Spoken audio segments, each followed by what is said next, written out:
Thank you অন্ধকে করুণা করার জন্য।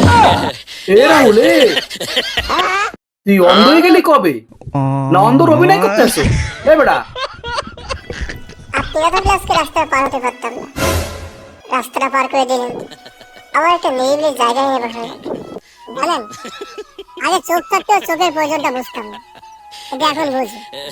কোনো এক গাছের ডালে হলুদ পাখিরা ডেকে ওঠে, আমি শুনতে পাই তো দেখতে পাই না। এখন মনে হয় শুনতে পাওয়ার থেকে দেখতে পাওয়াটা বেশি চলে। চোখ হারানোর জন্য কি খুব আফসোস হয় আপনার?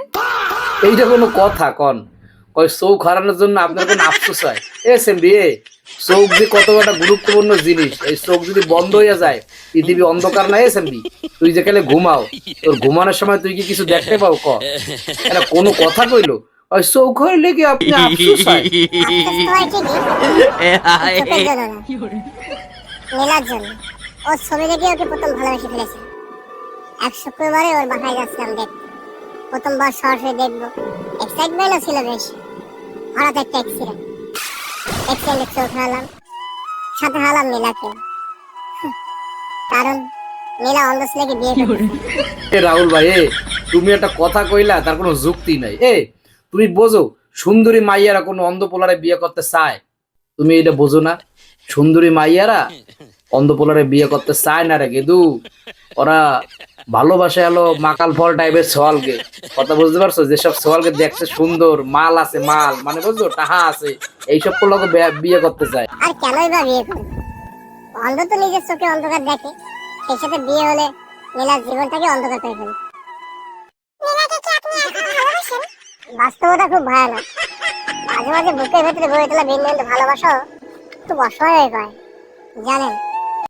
এ বেটা, তোরে জিজ্ঞাইছে যে তুই কি আরো নীলারে ভালোবাসো কিনা, তুই ক যে তুই আরো ভালোবাসো কিনা। তুই এটা কইতে পারো না? তুই অন্য প্রসঙ্গে চলে যাও, এইটাই তো আমার খারাপ লাগে। আমি আর আমার ভালোবাসা দুইটাই টুকুরের মতো। সবাই বিশ্বাস তো ভাবে ভালোবাসে, কিন্তু প্রয়োজন শেষে তাতে ব্যস্ত হয়ে পড়ে। বাই দ্য ওয়ে, আপনার অনেকটা সময় আমি নষ্ট করে ফেললাম। আছে রাহুল ভাই, আমি একটা কথা বুঝি না। তুমি একটা মাইয়ারে পছন্দ করছো, ভালো কথা। এই মাইয়ারে ভালোবাসছো, এটাও ভালো কথা। এই মাইয়ারে দেহ নাই, এইটাও ভালো কথা। কিন্তু যে মাইয়াটারে তুমি এতদিন ধরে ভালোবাসলা, দেহ নাই বুঝলাম, কিন্তু একটা কণ্ঠটা তোমার মাথায় আছে। কণ্ঠ তো অন্ধ হয়ে যায় না ভাই। কণ্ঠ কি তোমার অন্ধ হয়ে গেছে? তুমি এই মাইয়াটার কণ্ঠ তো ছিল, এই মাইয়াটা তোমার পাশে বওয়া, এখনই কইবে ইয়ে দেখো। আচ্ছা ঠিক আছে, তাহলে আজ আমি উঠি।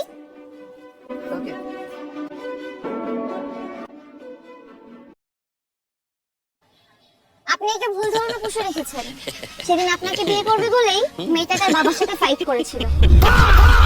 মেয়েটা আপনার সুন্দর চেহারা বা চোখের জন্য ভালোবাসতে চাইবে, চেয়েছিল সুন্দর একটা মন। আপনার কাছে পেয়েছে। যাই হোক, আমি আজকে খুব ব্যস্ত, এই জন্য চলে যাচ্ছি। কিন্তু রাত 9টায় আপনাকে ফোন দিব, ফোনটা রিসিভ করবেন। আগামী 22 তারিখ ডাক্তারের সিরিয়াল করা আছে, আপনি যেন মিস করবেন না। আমি ডক্টরের সাথে কথা বলেছি, সে বলেছে ছোট্ট একটা অপারেশন করে ঠিক আছে। তাহলে আপনি আজকে থাকেন, আমি যাই।